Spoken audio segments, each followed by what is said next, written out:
আসসালামু আলাইকুম। কেমন আছেন সবাই? অনেকক্ষণ ধরে নিমকি ভাজতেছিলাম।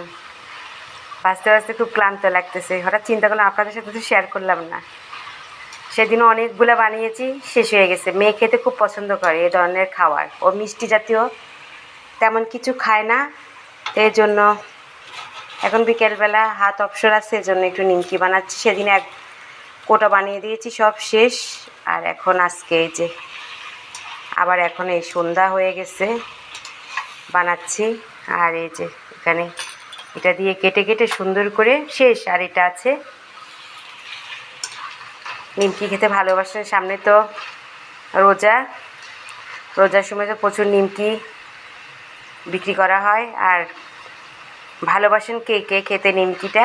আমার কাছে ভালোই লাগে চা দিয়ে খেতে। বানাই না আমি তেমন একটা, নিমকিটা কিনে আনি। আর এখানে পাওয়া যায় ছোট ছোট প্যাকেটগুলো আছেন, একদম এরকম ছোট প্যাকেট, 10 টাকা।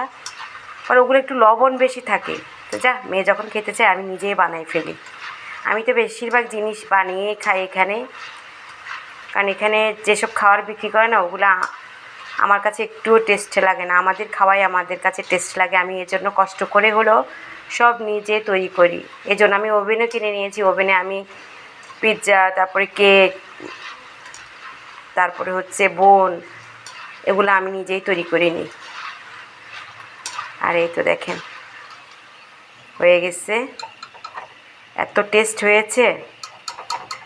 আর একটা বাকি আছে, এই যে এখন উঠিয়ে নিচ্ছি। আর দেখেন কি মুচমুচে হয়েছে, এই যে দেখছেন, গরম, এইমাত্র রেখেছি না। তো আপনাদের সাথে একটু শেয়ার করলাম। আল্লাহ হাফেজ।